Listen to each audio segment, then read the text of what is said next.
He does have cuts in his budget plan, and they are very, very difficult cuts, and they're cuts on top of cuts, and they fall most heavily on women and children.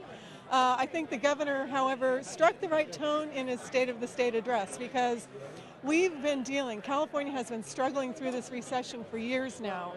And last year, the governor and the legislature took some very, very painful measures to try to get the budget deficit under control. And as he noted today, we did a lot of the work that was absolutely necessary to do. And there's a lot more to be done, but we're finally starting to see some positive news on the horizon. And the governor inspired me when he talked about education. He excited me when he talked about high-speed rail. I think he's, trying to set a positive tone to lead California out of the recession it's been in for the last several years.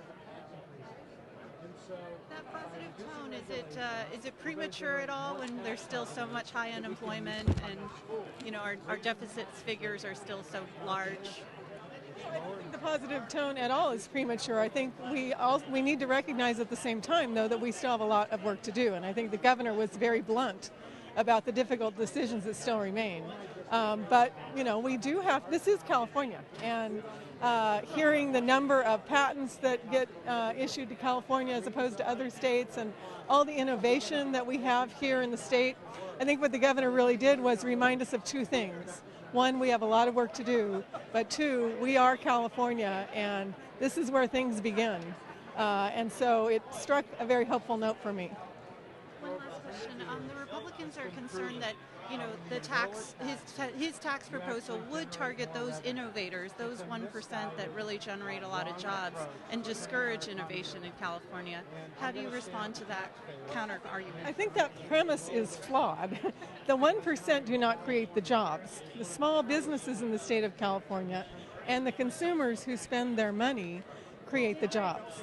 And so you can't look at it in the way that they've framed it. That's completely wrong. It is a fact in the state of California, and in fact across the nation, income inequality has been growing. And the 0.01% of our population has taken the lion's share of income and assets. And so it's only fair for them to share in the pain as we try to solve the problems that we face today.